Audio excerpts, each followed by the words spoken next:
قال وَإِذَا مَاتَ مَن لَّهُ الْخِيَارُ بَطَلَ خِيَارُهُ وَلَمْ يَنتَقِلْ إِلَىٰ وَرَثَتِهِ.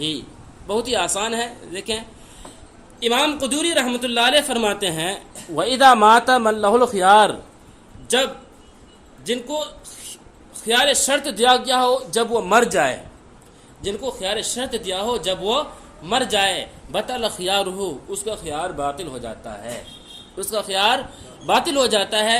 ولم ينتقل الى ورثته، اور اس کے ورثہ کی طرف وہ چیز منتقل نہیں ہوتی ہے. کیا مطلب؟ یعنی مثال کے طور پر کسی شخص نے کوئی چیز لیا، اب لینے کے بعد اس نے اختیار لے لیا. اب اختیار لینے کے بعد اب کہتے ہیں کہ ان کا انتقال ہو گیا، وہ شخص مر گیا. اب مرنے کے بعد کہتے ہیں کہ اس نے جو اختیار لیا تھا اختیار ختم، اختیار کیا ہو جائے گا؟ ختم ہو جائے گا. اب اگر اس کے گھر والے چاہیں، اب وارث کون ہوگا؟ ان کے گھر والے.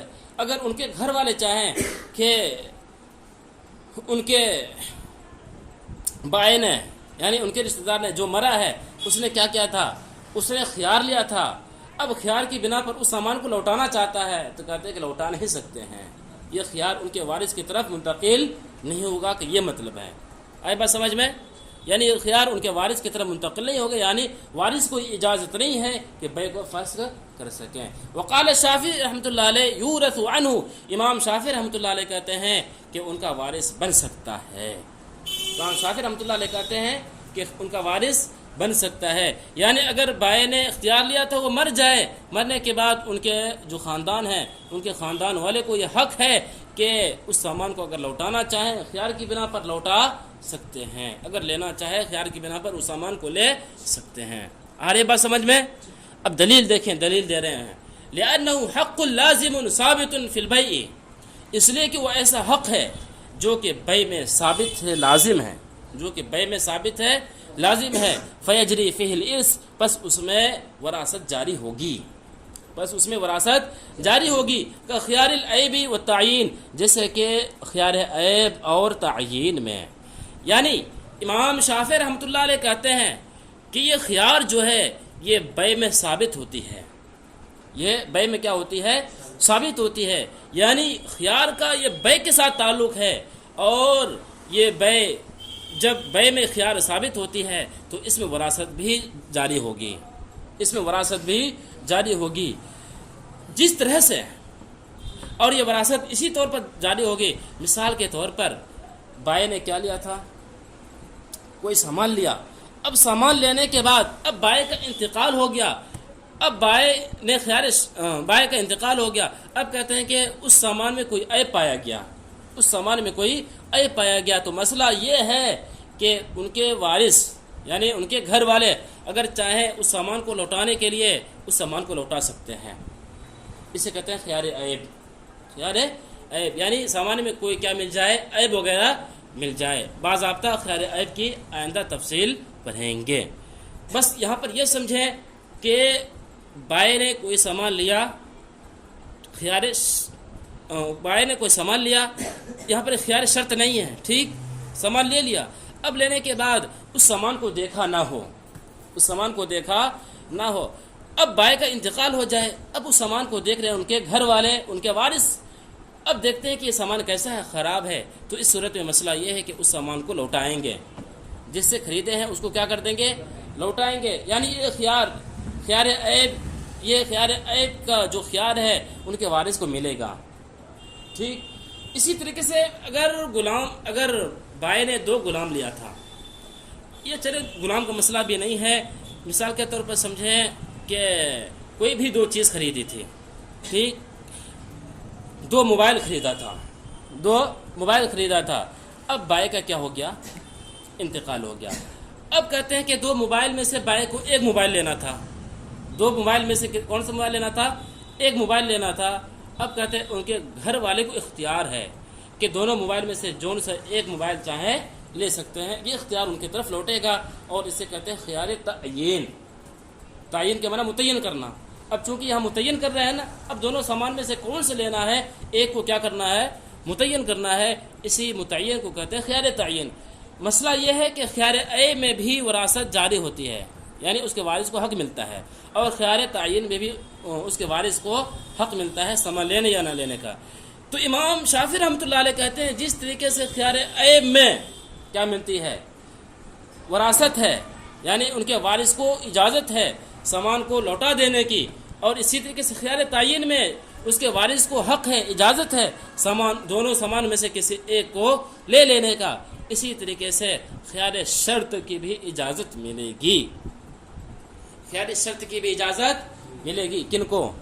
ان کے وارث کو۔ خوب اچھی طریقے سے سمجھنا ہے، خیار شرط الگ چیز ہے، خیار عیب الگ چیز ہے، اور خیار تعین الگ چیز ہے۔ خیار شرط ہے کہ سامان کو خریدیں اور شرط لگا لیں 3 دن کا ہم کو کیا ہے، اختیار ہے۔ خیار عیب ہے سامان کو لینے کے بعد اس میں کوئی بھی خرابی آ جائے تو خرابی نظر آنے کے بعد اس سامان کو لوٹا سکتے ہیں۔ اور خیار تعین کہتے ہیں کہ 2-3 سامان لے لے، 2-3 سامان میں سے کوئی ایک سامان کو خریدنا ہے، اسے کہتے ہیں خیار تعین۔ یہ ہو گئی دلیل امام شافعی رحمۃ اللہ علیہ کی۔ اب دیکھیں ہماری دلیل، وَلَنَا أَنَّ الْخِيَارَ لَيْسَ إِلَّا مَشِيَّةً وَإِرَادَةً، مشیۃً و ارادتاً، اور ہماری دلیل یہ ہے کہ خیار نہیں ہے مگر چاہت اور ارادہ کا، مگر چاہت اور ارادہ کا۔ ہماری دلیل یہ ہے کہ خیار نہیں ہے مگر چاہت اور ارادہ کا، ولا يتصور انتقالہ، اور ان کو منتقل کرنے کا تصور نہیں کیا جا سکتا ہے، اور ان کو منتقل کرنے کا تصور نہیں کیا جا سکتا ہے۔ یعنی ہم کہتے ہیں کہ دیکھیں یہ خیار کیا چیز ہے، کوئی ایسی چیز ہے جس کو ہم پکڑ سکتے ہیں، کوئی ایسی چیز ہے جو آدمی چھو سکتا ہے؟ کہ نہیں، کوئی ایسی چیز نہیں ہے، یہ بس سوچ ہے۔ کیا ہے یہ؟ سوچ ہے، ارادہ کا نام ہے، اور ارادہ اور سوچ وغیرہ یہ منتقل نہیں ہوتی ہے۔ وراثت کس چیز میں چلتی ہے؟ سامان میں چلتی ہے۔ ابھی پڑھ رہے ہوں گے سراجی کہ وراثت کس چیز میں چلتی ہے؟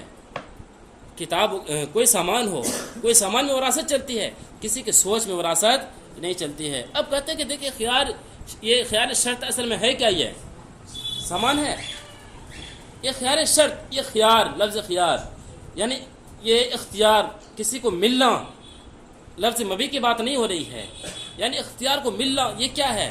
ایک سوچ ہے، ایک ارادہ ہے، ولا يتصور انتقال ہو، اور اس سوچ کو منتقل نہیں کیا جا سکتا ہے، اس سوچ کو منتقل نہیں کیا جا سکتا ہے۔ والإرث فيما يقبل الانتقال، اور وراثت جاری ہوتی ہے ان چیزوں میں جن کو منتقل کیا جا سکتا ہے۔ وراثت کس چیزوں میں جاری ہوتی ہے؟ جس کو منتقل کیا جا سکتا ہے۔ بخلاف خیار العیب، برخلاف خیار عیب کے، برخلاف خیار عیب کے۔ یہاں تک مسئلہ مکمل ہو گیا، یعنی اور اس جاری ہوتی ہے ان چیزوں میں جس کو منتقل کر سکتے ہیں، یہاں تک کمپلیٹ۔ اب کہتے ہیں بخلاف خیار العیب، برخلاف خیار عیب کے۔ اب کہتے ہیں خیار عیب یعنی کوئی سامان لیں، اس میں عیب نکل جائے تو وارث کو حق ہے، وارث کو کیا ہے؟ حق ہے کہ اگر سامان کو لوٹانا چاہے، سامان کو کیا کر سکتے ہیں؟ لوٹا سکتے ہیں۔ کہتے ہیں آخر ایسا کیوں ہے خیار عیب میں؟ اس کی دلیل ہے لأن المورث استحق المبیع سلیما، لأن المورث استحق المبیع سلیما، اس لیے کہ مورث صحیح مبیع کا مستحق ہوا۔ مبیع کے معنی مبیع، سلیم کے معنی صحیح، اس لیے کہ مورث صحیح مبیع کا مستحق ہوا۔ کیا مطلب؟ یعنی جب بائع نے کسی بھی سامان کو خریدا، خریدنے کے بعد اس میں کیا نکل گیا؟ عیب نکل گیا، تو اب بتائیں یہ بائع جو تھا کیا اس عیب دار سامان کا حقدار تھا؟ کیا وہ سامان خراب سامان لینا چاہتا ہے؟ خراب سامان نہیں لینا چاہتا ہے۔ کیسا سامان لینا چاہتا ہے؟ اچھا سامان لینا چاہتا ہے، اسے کہتے ہیں مورث، اسے کہتے ہیں یعنی جو مر جائے، ٹھیک، اس کو کیا کہیں گے؟ مورث۔ اس لیے کہ مورث صحیح سامان کا کیا ہے؟ حقدار ہے۔ فقد الوارث، تو اسی طرح وارث بھی ہوگا، اسی طریقے سے وارث بھی ہوگا، یعنی جس طریقے سے مورث یعنی بائع صحیح سامان مل جائے وہ ان کا حقدار تھا، اسی طریقے سے جو ان کے خاندان ہیں وہ بھی حقدار ہیں کہ ان کو کیسا سامان ملنا چاہیے؟ صحیح سامان ملنا چاہیے، کوئی خراب سامان نہیں ملنا چاہیے۔ فاما نفس الخيار لا یورث، رہی بات خیار نفس، یہ وراثت تو اس میں وراثت نہیں ہے، رہی بات خیر نفس، تو اس میں وراثت نہیں ہے، یعنی خیر نفس میں کوئی بھی وراثت وغیرہ نہیں ہے۔ کیوں؟ اس لیے کہ خیار نفس جو ہے، یہ خیار جو ہے یہ صرف ارادے کا نام ہے، اور ارادے میں کیا نہیں ہوتی ہے، یہ منتقل نہیں ہوتی ہے۔ اور وراثت کس چیز میں جاری ہوتی ہے؟ جو منتقل وغیرہ ہوتی ہے۔ اور خیار عیب میں کیوں ہوئی؟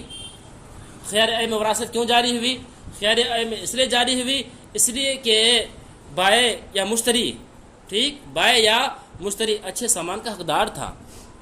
جب وہ اچھے سامان کا حقدار تھا تو ان کے گھر والے بھی اچھے سامان کے حقدار ہیں، اس بنا پر اس کے خاندان والے کو، اس کے وارث کو حق ہے، نہ کہ خیار کی بنا پر، نہ کہ خیار کی بنا پر۔ وخیار التعین یثبت للوارث ابتداء، اور خیار تعین تو وارث کے لیے شروع ہی سے ثابت ہوتا ہے۔ وخیار التعین یثبت للوارث ابتداء، اور خیار تعین تو وارث کے لیے شروع سے ہی ثابت ہوتا ہے۔ کیا مطلب؟ یعنی بائع نے دو سامان خریدا، اب دو سامان خریدنے کے بعد اب ایک کو لینا ہے یا دوسرے کو لینا ہے، اب یہ شروع صحیح ہے بائع کے لیے۔ اب جس طریقے سے بائع کے لیے ایک، دونوں میں سے ایک کو لینا تھا، اب بائع کا انتقال ہو گیا، اب بائع کے انتقال کے بعد اب ان کے خاندان والے یعنی وارث کو یہ حق ہے شروع سے ہی، کیا شروع سے ہی، یعنی ان دونوں سامانوں میں سے کوئی ایک سامان لیں گے، دونوں سامانوں میں سے کوئی ایک سامان لیں گے۔ آخر یہ حق کیوں ہے؟ دونوں سامانوں میں سے کوئی ایک سامان لیں گے، کیوں حق ہے؟ جواب ہے لاختلاط ملکہ بملک الغیر، لاختلاط ملکہ بملک الغیر، اس لیے کہ اس کی ملکیت دوسرے کی ملکیت کے ساتھ شامل ہے۔ لاختلاط ملکہ بملک الغیر، اس لیے کہ اس کی ملکیت دوسرے کی ملکیت کے ساتھ شامل ہے۔ کیا مطلب؟ سامان کتنے کا اختیار دیا تھا؟ دو میں سے کوئی ایک لینا ہے، تو دونوں سامان بائع کا تھا، دونوں سامان بائع کا نہیں تھا، تو جب بائع مر گیا تو سامان کن کے پاس گیا؟ وارث کے پاس۔ اب دونوں سامان کیا وارث کا ہے؟ نہیں، دونوں میں سے کوئی ایک ہے۔ اب دونوں میں سے کوئی ایک کو لے لیں گے تاکہ اپنا ایک سامان کیا ہو جائے؟ متعین ہو جائے۔ اسی متعین کی بنا پر خیار تعین وارث میں منتقل ہوتا ہے، خیار تعین وارث میں منتقل ہوتی ہے۔ لا ان یورث الخیار، نہ یہ کہ خیار شرط نہ یہ کہ خیار شرط میں وراثت ہوتی ہے، نہ یہ کہ خیار شرط میں وراثت ہوتی ہے، یعنی خیار شرط میں وراثت نہیں ہو سکتی ہے۔ زیادہ سے زیادہ کس میں وراثت ہوگی؟ خیار عیب میں اور خیار شرط میں نہیں، بلکہ خیار عیب میں اور خیار تعین میں۔ اور خیار شرط میں کیوں نہیں ہو سکتی؟ اس لیے کہ خیار شرط صرف ارادے کا نام ہے، چاہت کا نام ہے، اور وراثت اس چیز سے ہوتی ہے جو منتقل کیا جا سکتا ہے، اور اس کو یہاں پر منتقل نہیں کر سکتے ہیں، اس لیے خیار شرط میں وراثت جاری نہیں ہو سکتی ہے۔ بس۔